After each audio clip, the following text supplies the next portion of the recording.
Bismillahirrahmanirrahim. Assalamualaikum warahmatullahi wabarakatuh. Kami akan mempresentasikan materi mengenai setengah putaran. Kami dari kelompok 8 yang beranggotakan 3 orang dengan Abdurrahman Hidayatullah dengan NPM 1811050280. Yang kedua ada Ana Septiani dengan NPM 1811050038 dan ada Izzatul Amira dengan NPM 1811050264. Di sini saya akan menjelaskan sedikit mengenai pengertian dari setengah putaran. Setengah putaran juga biasa disebut dengan refleksi atau pencerminan. Setengah putaran mengelilingi suatu titik adalah sebuah involusi. Suatu setengah putaran mencerminkan setiap titik bidang pada sebuah titik tertentu, sehingga disebut juga pencerminan terhadap suatu titik. Jadi setengah putaran itu adalah pencerminan terhadap suatu titik.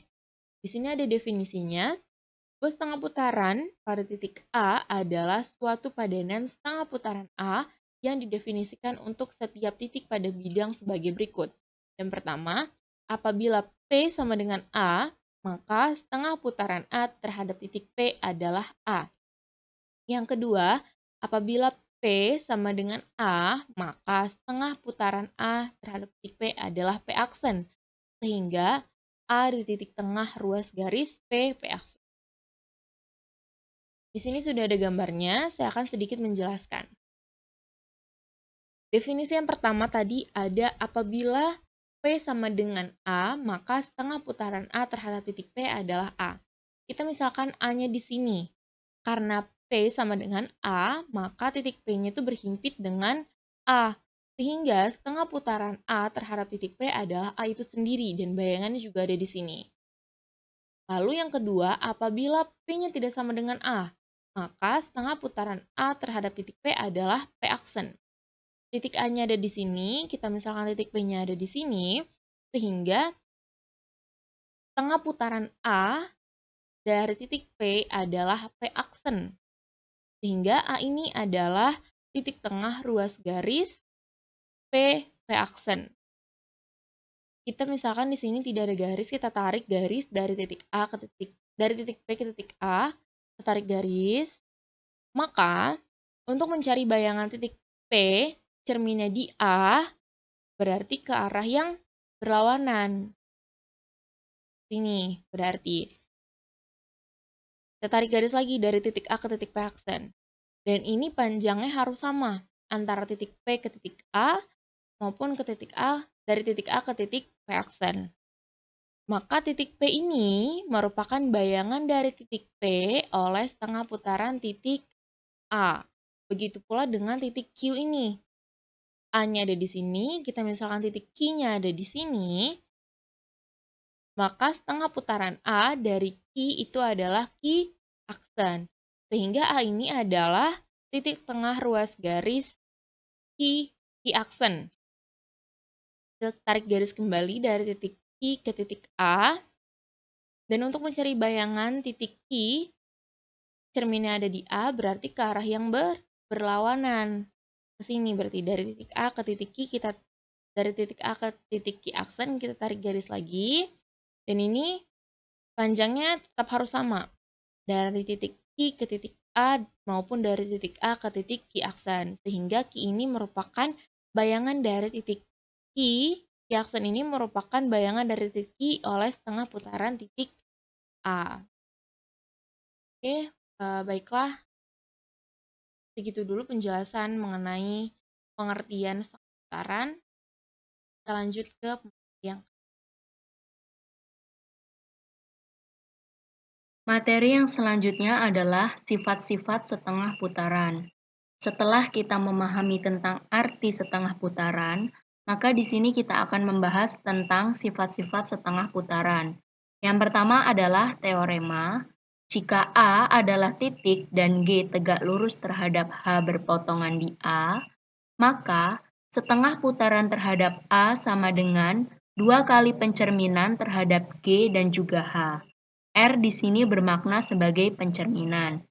Nah, untuk pembuktiannya, pada kasus yang pertama yaitu P tidak sama dengan A.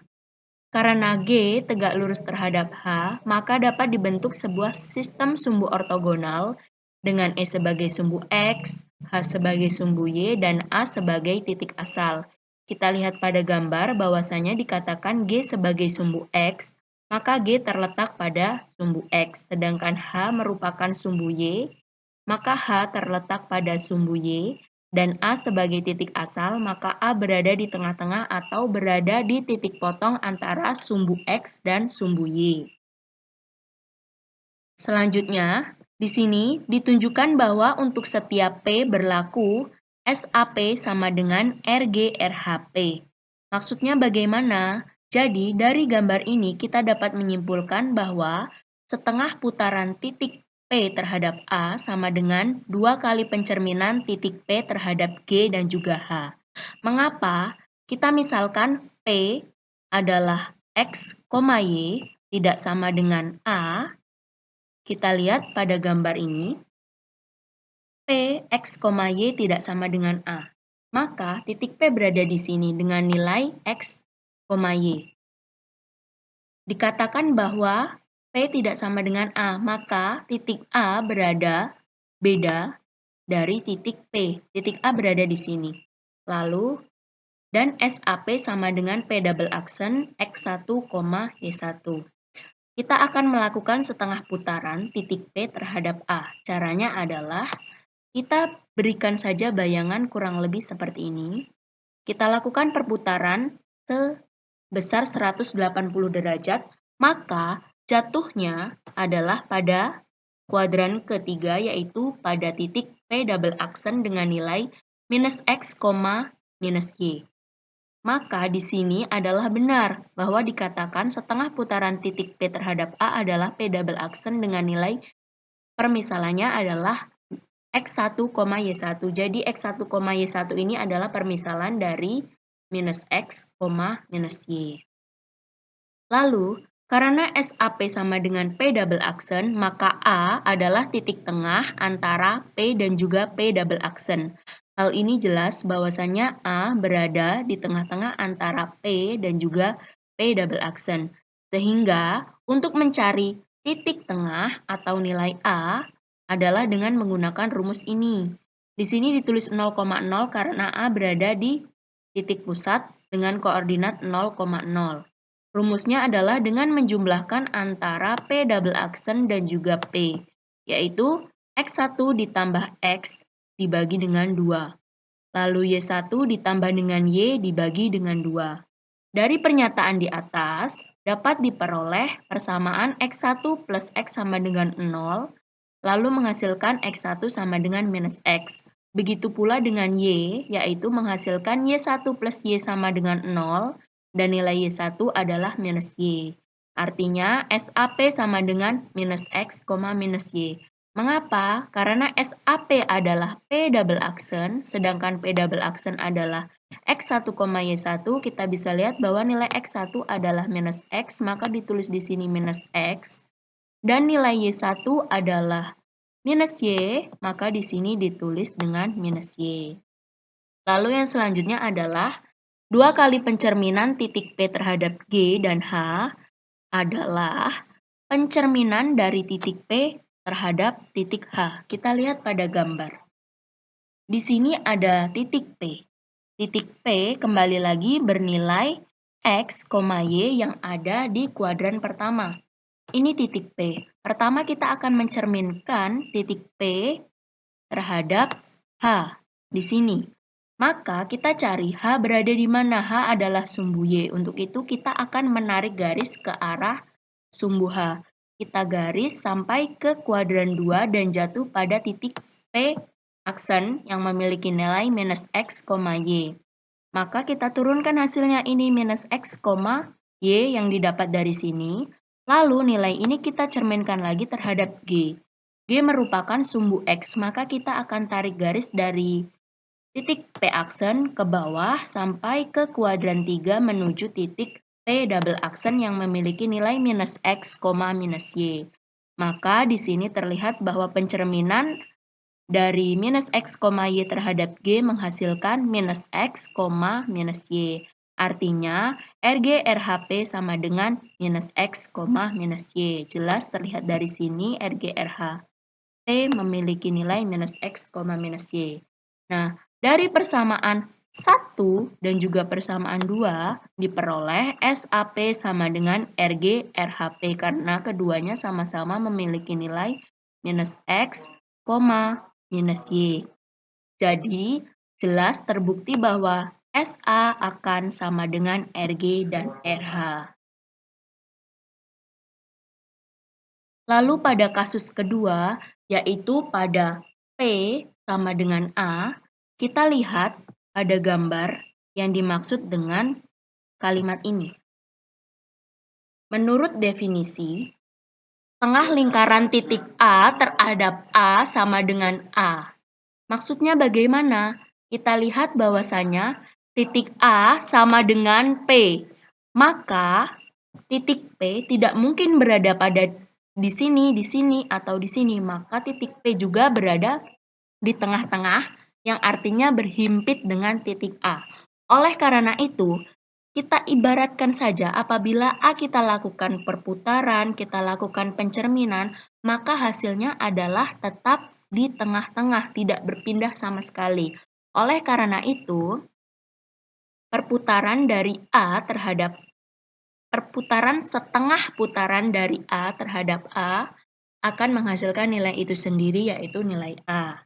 Nah, karena setengah putaran saja menghasilkan nilainya sendiri, maka untuk pencerminan pun berlaku hal yang sama. Jadi, ketika dilakukan pencerminan titik A terhadap RH, hasilnya adalah A. Lalu dilakukan lagi pencerminan terhadap G dan hasilnya adalah tetap sama A. Nah, dari persamaan 1 dan 2 diperolehlah nilai setengah putaran A terhadap A sama dengan 2 kali pencerminan titik A terhadap G dan juga H. Jadi artinya nilai SA sama dengan nilai RG dan RH, yaitu sama-sama A. Nah, dari kasus yang pertama, baik yang P tidak sama dengan A ataupun dengan kasus kedua, yaitu P sama dengan A, dapat dibuktikan bahwasanya SA sama dengan RG dan RH.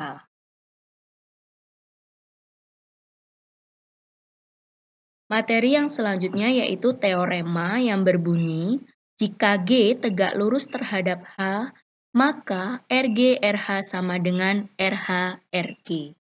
Pembuktiannya yang pertama adalah jika P sama dengan A, seperti yang kita bahas sebelumnya bahwa apabila nilai P sama dengan A, apabila dia disetengah putarkan ataupun dicerminkan, hasilnya adalah nilai itu sendiri. Maka di sini dilakukan pencerminan yaitu RG RH A sama dengan A sendiri hasilnya. Begitu pula jika RH dan RG, maka hasilnya adalah A. Jadi dapat diketahui bahwa nilai RG RH A akan sama dengan nilai RH RG A, yaitu sama-sama menghasilkan nilai A.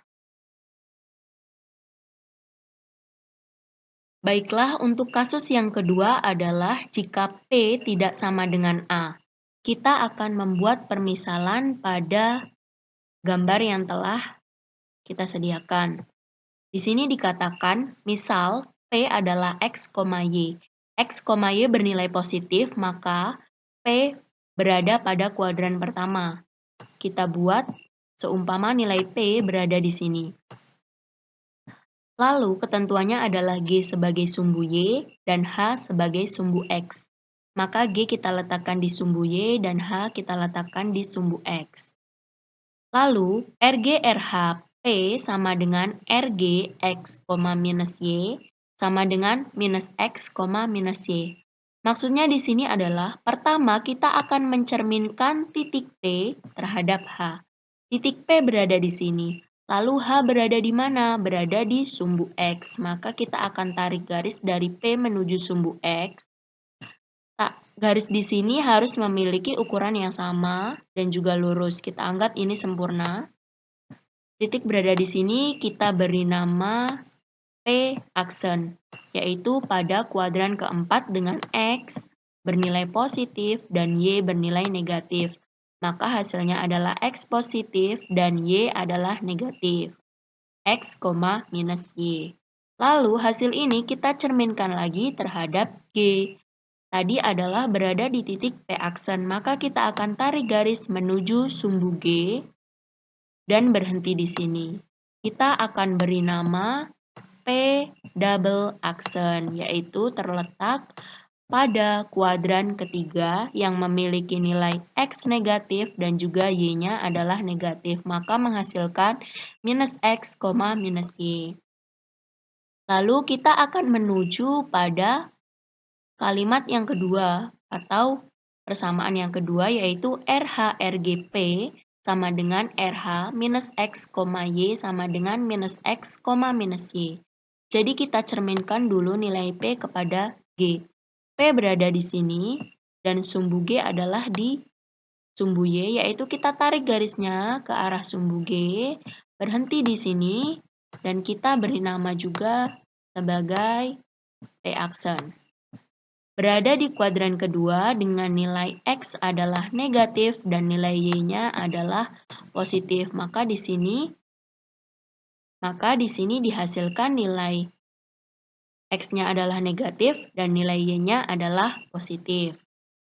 Nah, lalu setelah itu kita akan melakukan pencerminan lagi. Pencerminan akan dilakukan dari hasil P aksen pada kalimat kedua di sini, minus X, Y, kita cerminkan terhadap H. Lalu kita tarik garis ini menuju sumbu H, kita tarik ke bawah dan akhirnya bertemu kembali dengan P double aksen yang memiliki nilai X-nya negatif dan juga nilai Y-nya negatif. Jadi hasilnya adalah minus X, minus Y. Nah, dari dua pernyataan ini dapat disimpulkan bahwa nilai RG RHP sama dengan RH RGP. Jadi terbukti bahwa apabila kita coret nilai P-nya, RG RH sama dengan RH RG. Jadi teorema ini adalah terbukti. Selanjutnya kita masuk pada teorema yang ketiga, yaitu teorema yang berbunyi jika SA adalah setengah putaran, maka S inverse A sama dengan SA. Pembuktiannya, andaikan G dan H adalah dua garis yang tegak lurus, maka RG RH sama dengan SA dengan titik potongnya adalah A, yaitu di antara garis G dan H. Hal ini sudah terbukti, kita sudah membuktikannya. Lalu, RG/RH inverse sama dengan R inverse G dikali R inverse H sama dengan S inverse A. Karena R inverse H sama dengan RH dan R inverse G sama dengan RG, maka RH dikali RG sama dengan S inverse A. Nah, karena G tegak lurus terhadap H, maka menurut teorema RG RH sama dengan RH RG. Ini sudah kita buktikan pada teorema sebelumnya, yaitu teorema 6.2. Sedangkan menurut teorema SA sama dengan RG RH. Ini ada pada teorema yang pertama, sehingga diperoleh nilai S inverse A sama dengan RG RH sama dengan RH RG sama dengan SA. Jadi, S inverse A sama dengan SA. Nah, intinya inverse itu adalah kebalikan. Oleh karena itu, konsepnya di sini, dari tadi kita telah memutar balik, kita bolak-balik, nilainya adalah sama. Maka hal ini berlaku pula bahwasanya nilai S inverse A sama dengan nilai SA. Dan teorema selanjutnya, sekaligus teorema yang terakhir adalah jika A, B, dan P, X, Y, maka SAP sama dengan 2A minus X, 2B minus Y. Pembuktiannya, pada kasus yang pertama yaitu P tidak sama dengan A, kita akan misalkan di sini adalah P double aksen sama dengan X1, Y1 dan SAP sama dengan P double aksen, maka A titik tengah antara P dan P double aksen. Ini telah kita buktikan ya sebelumnya, dan ini sudah terbukti. Sehingga diperoleh, ini adalah persamaan untuk mencari titik tengah yang ada pada teorema 6.1. Yaitu kita ulangi lagi rumusnya, koordinat A, B sama dengan X1 plus X per 2, Y1 plus Y per 2. Nah, maka diperoleh persamaan dari sini X1 plus X per 2 sama dengan A dan juga Y plus Y. Y1 plus Y sama per 2 sama dengan B, sehingga diperoleh kita lakukan pindahan ruas, yaitu X1 plus X per 2 sama dengan A, kita pindah ruas menjadi X1 plus X sama dengan 2A. Maka didapat nilai X1 adalah 2A minus X. Lalu yang kedua adalah Y1 plus Y per 2 sama dengan B. Kita pindah ruas didapat Y1 plus Y sama dengan 2B dengan nilai Y1 sama dengan 2B minus Y. Nah, dari persamaan 1 dan persamaan 2, maka X1 dan Y1 bernilai 2A minus X dan 2B minus Y. Karena SAP sama dengan P double aksen, maka SAP adalah X1, Y1 yang hasilnya adalah 2A minus X, 2B minus Y. Jadi, SAP sama dengan 2A minus X, 2B minus Y. Maka teoremanya terbukti pada kasus yang pertama. Selanjutnya, untuk kasus yang kedua, yaitu pada persamaan P sama dengan A. Sebelumnya, seperti yang telah kita bahas, bahwasanya apabila nilai P sama dengan A, jika SAP ataupun RGRH, itu nilainya adalah nilai itu sendiri. Nah, karena P sama dengan A, maka X, Y adalah A dan B, jadi nilainya langsung. Artinya A sama dengan X dan B sama dengan Y. Langsung saja kita tulis SAP sama dengan SA. A karena P yang diperputarkan adalah sama juga ketika A diperputarkan, yaitu A, B. Nah, kita akan buat rumusnya A, B. Jadi, untuk mendapatkan hasil A, kita tinggal buat kamuflasenya saja. 2A dikurangin A akan menghasilkan nilai A. Jadi, kita buat kamuflasenya, begitupun juga dengan yang B. 2B dikurangin B akan menghasilkan nilai B. Nah, kita tinggal substitusikan saja. 2A dikurangin A kita ganti dengan X karena A sama dengan X. Begitu pula dengan yang B. B kita ganti dengan Y karena nilai B sama dengan Y. Nah, dari sini dapat diketahui bahwa SAP sama dengan 2A minus X, 2B minus Y. Nah, berdasarkan kasus yang pertama, baik itu yang P tidak sama dengan A ataupun kasus yang kedua P sama dengan A, maka terbukti bahwasanya SAP sama dengan 2A minus X, 2B minus Y. Jadi teorema 6.4 terbukti. Baiklah, selanjutnya kita masuk ke contoh soal. Yang pertama, jika titik A min 2, min 1 dan B 2,3, tentukan persamaan garis S dan T sehingga RS B sama dengan B dan SA sama dengan RS RT. Langsung saja pembahasannya. Pertama kita buat terlebih dahulu titik A dan titik B. Sesuai dengan syarat yang pertama, yaitu RSB sama dengan B. Artinya, titik B direfleksikan terhadap garis S akan menghasilkan titik itu sendiri. Sehingga titik B berada di dalam garis S. Dan garis S pun harus melalui titik A. Sehingga kita dapat membuat persamaan garis S dengan menggunakan rumus membuat persamaan garis dengan dua titik, yaitu Y min Y1 per Y2 min Y1 dan X min X1 per X2 min X1. Selanjutnya kita substitusikan nilai-nilai Y dan X sehingga kita mendapatkan Y sama dengan X plus 1. Kita sudah dapat persamaan garis S. Nah, yang selanjutnya kita kembali ke syarat yang kedua, yaitu SA sama dengan RS RT. Maksudnya setengah putaran A sama dengan RS RT, sehingga garis S dan garis T harus berpotongan. Nah,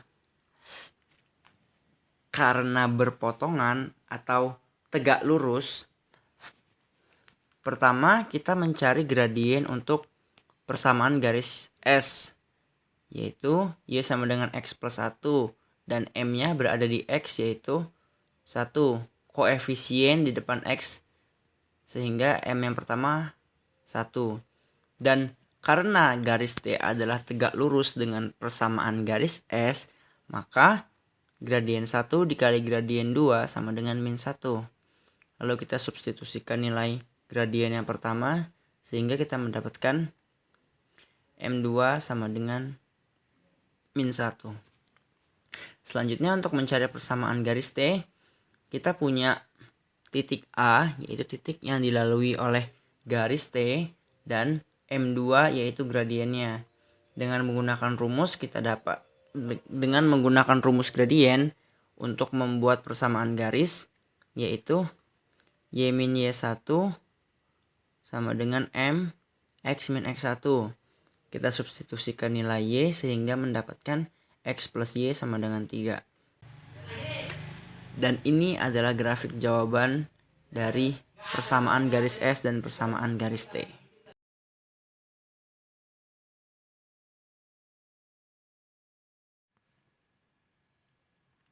Selanjutnya nomor 2. Jika sebuah garis G adalah sumbu Y dan garis H adalah sumbu X, dan titik A adalah titik pusat atau 0,0 dan P 4,2. Tentukan SAP atau setengah putaran P dengan titik pusat A.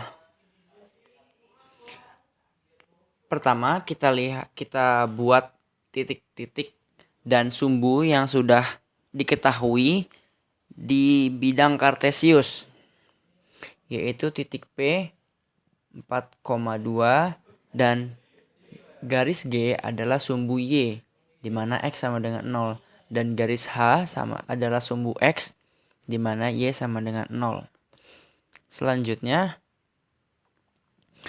rumus setengah putaran untuk titik A tidak sama dengan P itu sama dengan merefleksikan titik tersebut terhadap garis G dan garis H. Pertama, titik P kita refleksikan terhadap garis G, sehingga kita dapat 4,-2. Selanjutnya, titiknya sudah direfleksikan terhadap G, kita refleksikan dengan garis H, sehingga didapat min 4,-2. Nah, berdasarkan rumus dari teorema, setengah putaran titik P terhadap A yaitu sama dengan merefleksikan terhadap sumbu G dan sumbu H, sehingga menghasilkan min 4,-2. Selanjutnya ada beberapa latihan soal seperti yang bisa kalian lihat di bawah ini.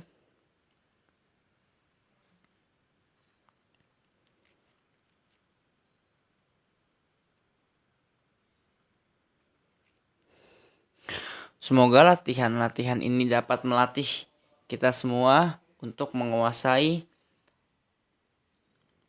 subbab setengah putaran dari geometri transformasi.